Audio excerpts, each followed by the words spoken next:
اعوذ باللہ من الشیطان الرجیم بسم اللہ الرحمن الرحیم وَإِذْ قَالَ إِبْرَاهِيمُ لِأَبِيهِ آزَرَ أَتَتَّخِذُ أَصْنَامًا آلِهَةً إِنِّي أَرَاكَ وَقَوْمَكَ فِي ضَلَالٍ مُبِينٍ۔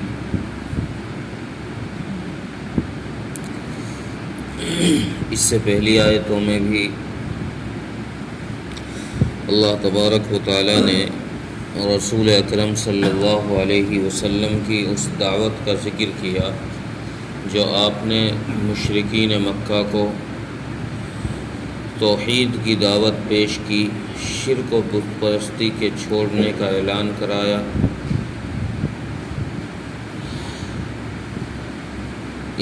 ان آیتوں میں اسی دعوت حق کو، اسی دعوت توحید کو ایک خاص انداز میں، ایک ایسے دل نشین انداز کے اندر اللہ تبارک و تعالیٰ نے پیش فرمایا ہے جو اہل عرب کے لیے بھی دل نشین ہو سکتی ہے، اس لیے کہ تمام اہل عرب حضرت ابراہیم علیہ السلام کی ادب و احترام پر، ان کی عزت پر متفق ہیں، سب ان کی تعظیم کرتے ہیں، ان کو اپنا بڑا مانتے ہیں۔ اس لیے یہ دعوت حق مشرکین مکہ کے لیے دل نشین ہو سکتی ہے کہ ہو سکتا ہے وہ لوگ اپنے بڑے کی، جس کی وہ تعظیم کرتے ہیں، اس کی دعوت حق کو دیکھ کر اسلام قبول کر لیں، توحید پرست ہو جائیں، شرک کو چھوڑ دیں۔ تو اس آیت کے اندر اللہ تبارک و تعالیٰ نے حضرت ابراہیم علیہ السلام کی اس دعوت کا ذکر کیا ہے جو حضرت ابراہیم نے اپنے باپ آزر کو دی ہے۔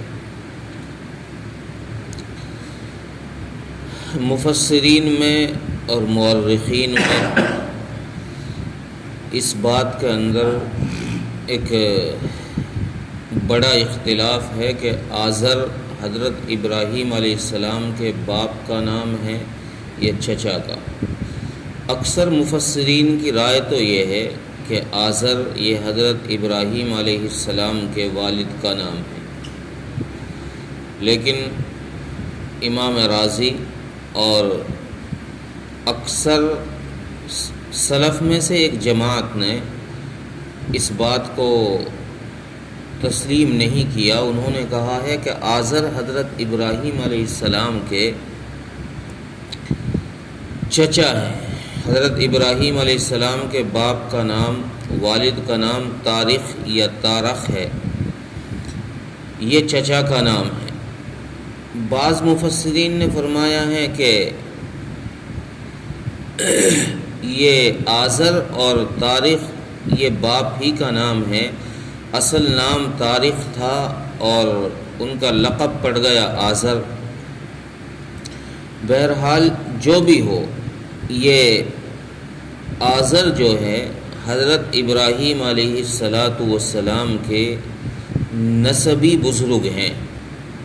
حضرت ابراہیم کے بڑے ہیں، چاہے والد ہوں چاہے چچا ہوں، بہرحال نسبی بزرگ ہیں۔ تو یہاں اس آیت میں ایک چیز تو یہ ثابت ہوتی ہے کہ دعوت حق، اصلاح عقائد اور اعمال کی دعوت جو دی جائے گی اس کی ابتدا اپنے گھر سے کی جائے، اپنے قریبی رشتہ داروں سے۔ اسی لیے رسول اللہ صلی اللہ علیہ وسلم کو یہ حکم دیا گیا وَأَنذِرْ عَشِيرَتَكَ الْأَقْرَبِينَ کہ نبی جی اپنی دعوت کا اعلان جو کرنا ہے اس کی ابتدا اپنے قریبی، اپنے گھر والوں سے کیجیے۔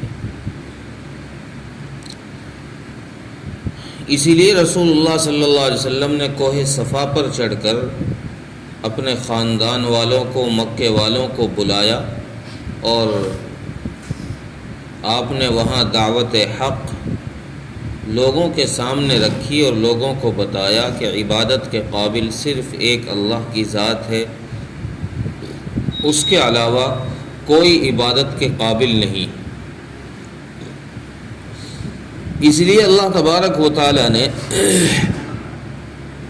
حضرت ابراہیم علیہ السلام کی اس دعوت کو زندہ رکھتے ہوئے امت محمدیہ کے لیے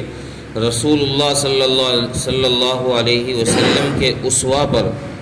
عمل کرنے کو کہا ہے۔ لقد کان لکم فی رسول اللہ اسوۃ حسنہ، اے امت محمدیہ تمہارے لیے اسوہ، نمونہ اور عمل کرنا یہ سب اس صورت میں ہے کہ تم رسول اللہ صلی اللہ علیہ وسلم کے طریقے پر کرو، چونکہ رسول اللہ صلی اللہ علیہ وسلم کا طریقہ وہی ہے جو حضرت ابراہیم علیہ السلام کا تھا، اس طریقے سے ہی آپ نے دعوت کا آغاز کیا ہے، دعوت دی ہے۔ تو امت کو بھی یہی کہا جا رہا ہے کہ جب کوئی آدمی حق کی دعوت کو لے کر اٹھے تو اس کی سب سے پہلی ذمہ داری یہ ہے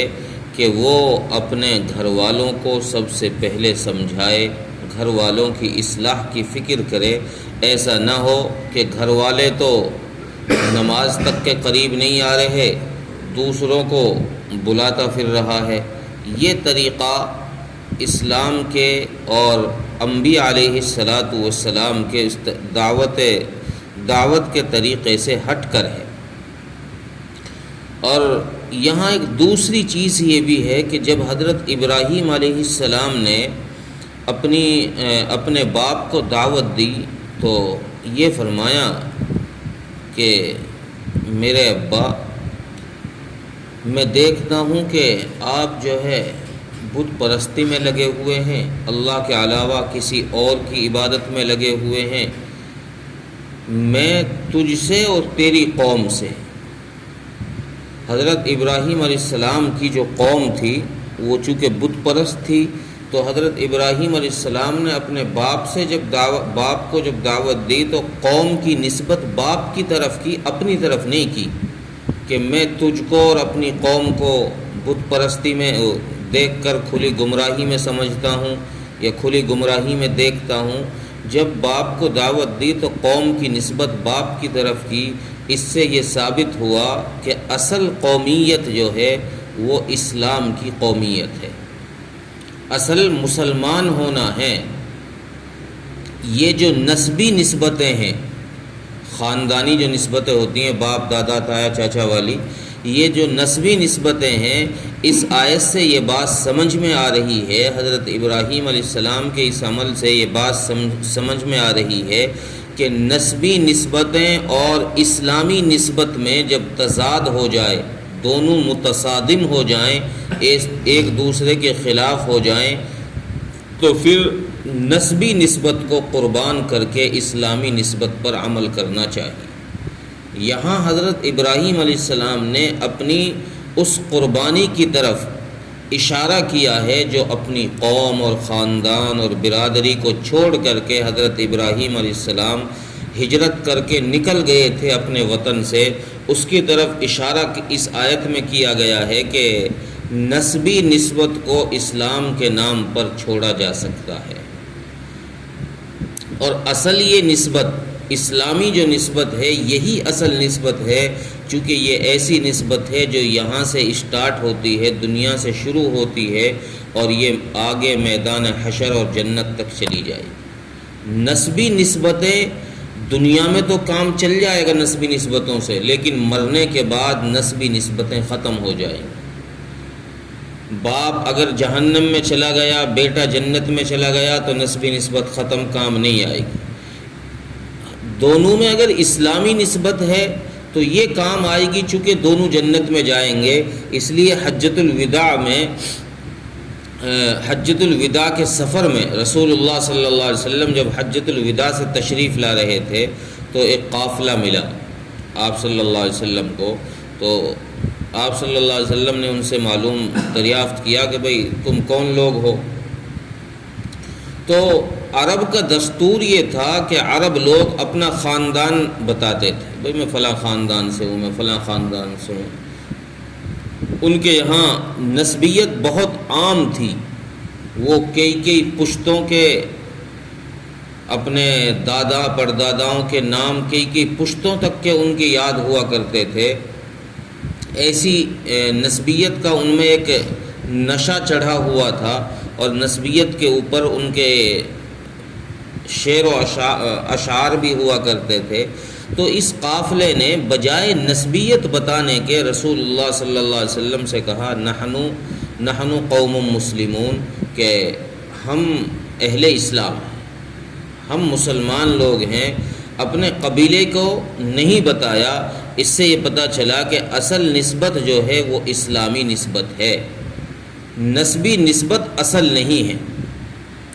تو اس آیت کے اندر حضرت ابراہیم علیہ السلام کی دعوت کا جو انداز بیان کیا گیا ہے، اس سے دو چیزیں سمجھ آئی ہیں۔ پہلی چیز تو یہ کہ دعوت حق جو ہے اس کی ابتدا اپنے گھر سے کرنی چاہیے۔ دوسری چیز یہ کہ اس دعوت حق کے تصادم میں اگر گھر والے ٹکر کھا جائیں، مثال کے طور پر بیٹا مسلمان ہو گیا، اب بیٹے کی ذمہ داری ہے کہ باپ کو دعوت حق دے، باپ کو بتائے کہ ابا یہ صحیح راستہ نہیں ہے، یہ صحیح راستہ، آپ اس طرف آئیے۔ تو اگر دونوں باپ بیٹوں میں تصادم ہو جائے تو پھر یہ نہیں کہ بیٹا واپس سے باپ کی طرف آ جائے کہ یار باپ کی نافرمانی ہو رہی ہے، چلو میں بھی دوبارہ سے اسلام چھوڑ کر شرک میں مبتلا ہو جاتا ہوں۔ اس آیت سے یہ سمجھ آ رہا ہے کہ ایک تو ماں باپ کو اپنے نسبی رشتہ داروں کو جو بڑے ہیں ہم سے، ان کو دعوت حق دینا یہ ان کے ادب کے خلاف نہیں ہے۔ تیسری چیز یہ سمجھ میں آ رہی ہے کہ اگر وہ تصادم ہو جائے، یعنی وہ بات نہ مانے، اتفاق نہ ہو، تو ان کے چھوڑنے کا اس آیت سے ثبوت ہو رہا ہے کہ تم الگ ہو جاؤ، ان کو الگ چھوڑو۔ ترجمہ دیکھیں، وَإِذْ قَالَ إِبْرَاهِيمُ لِأَبِيهِ آزَرَ أَتَتَّخِذُ أَصْنَامًا آلِهَةً، اور جب کہا حضرت ابراہیم علیہ السلام نے اپنے باپ آزر سے کہ کیا تم اللہ کے علاوہ بتوں کو خدا بناتے ہو، خدا مانتے ہو؟ انی اراک وقومک فی ضلال مبین، میں دیکھتا ہوں تجھ کو اور تیری قوم کو، اے ابا تو اور تیری قوم کھلی گمراہی میں ہے۔ اللہ تعالیٰ